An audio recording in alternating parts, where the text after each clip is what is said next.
If you work in law enforcement, I have a very important question for you, one which soon may be a matter of life or death. I'm sure some people become police officers just so they can boss other people around, but I'm going to assume here that you mean well, that you want to be one of the good guys, in which case, my question is this. Is there anything the politicians could enact into law that you wouldn't enforce? Is there any order that you would refuse to carry out? Or will you do absolutely anything your bosses tell you to?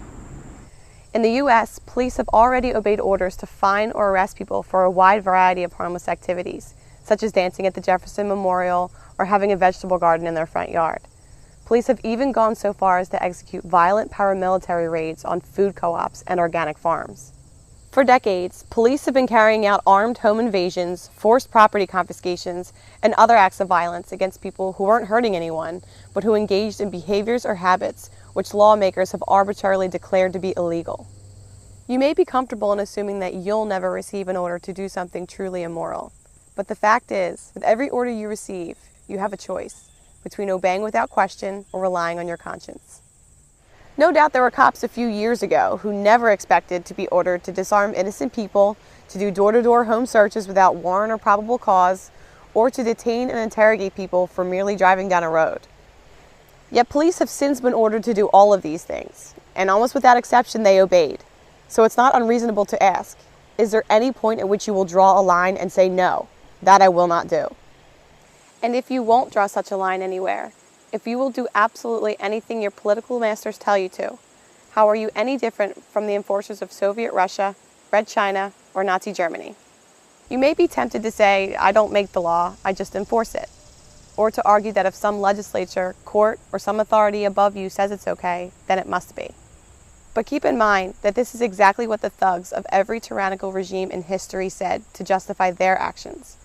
And how do we remember those people now? As courageous, noble law enforcers? No. Unless you want posterity remembering you as a heartless, mindless pawn of oppression, then you'd better decide, and decide now, where you will draw that line. Unfortunately, there's little indication that most cops have any line at all. The incidents of police officers refusing to inflict injustice upon the people are extremely rare. Even when cops say they personally oppose certain laws, such as marijuana prohibition, nearly all of them continue to violently enforce these laws against non-violent people. In other words, they recognize these laws as counterproductive and unjust, but they choose to enforce them anyway. For the most part, American cops seem completely incapable of disobeying immoral orders, and instead do what the enforcers of every other authoritarian empire have done, inflicting harm on innocent people whenever and however those in power tell them to, while accepting no personal responsibility for their actions. I hope you are better than that. Keep in mind there are a lot of decent Americans who do have the integrity and courage to draw a line in the sand, a point at which they will disobey and resist violations of their rights by those in power. It may be that they refuse to be disarmed. It may be that they refuse to cooperate with warrantless searches, or refuse to keep funding a government they view as destructive and unjust. Whether you agree with them doesn't particularly matter. What does matter is whether in the end you are willing, if and when you are ordered to do so, to violently assault the dissenters for their disobedience. When they draw their line in the sand and stand their ground, and your supervisors tell you to use whatever level of violence necessary to get submission and compliance from the resistors, will you obey? If it came down to it, would you kill American citizens for disobeying politicians? Now, if someone is actually harming someone else, of course you have the right to use whatever force necessary to stop the attacker and protect the innocent. But that would be the case even if you had no badge and no uniform. But when you try to arrest someone who hasn't threatened or harmed anyone else, but has only disobeyed some arbitrary regulation, then you are the one initiating force. You are the one starting a fight. You are the bad guy. Now remember, the American Revolution was people forcibly resisting gun confiscation, warrantless searches, what they viewed as unfair taxation, and a number of other oppressions, all in the name of law, all carried out by law enforcers. If you had lived back then, would you have been among the rebel colonists, the ones who refused to be disarmed, refused to pay taxes, and resisted warrantless detainment and searches? Would you have sided with the signers of the Declaration of Independence, or would you have been among the redcoats, the law enforcers, assaulting, caging, or killing any colonists with the gall to disobey the king? And which side are you on today? Of course, the message you'll get from your superiors, the politicians, and your fellow officers is that it's not your place to decide which laws to enforce, and that as long as you faithfully follow orders, that you can't be held personally responsible for doing as you're told. But that is a lie, a horribly dangerous lie. At the Nuremberg trials, it was established that the excuse used by the Nazi law enforcers that they weren't to blame and shouldn't be punished because they were just doing as they were told did not relieve them of personal responsibility for their actions.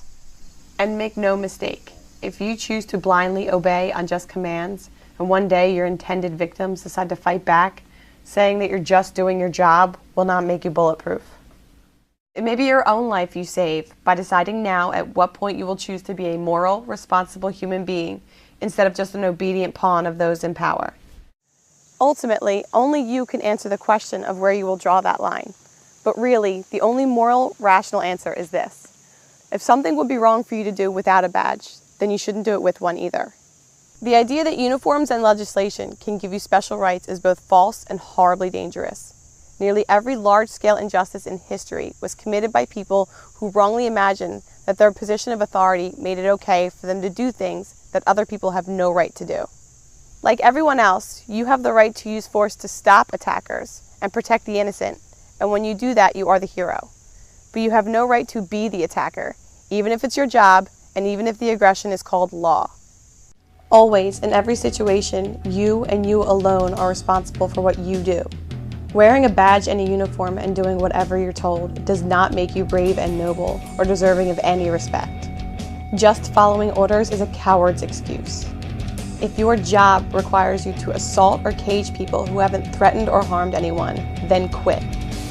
Being an actual protector, doing the right thing no matter what anyone else says, even if it means disobeying orders and breaking the law, that takes courage and integrity. That makes you a hero. So, do you have enough of a spine to draw that line? Decide now, before your failure to think for yourself results in damage that cannot be undone.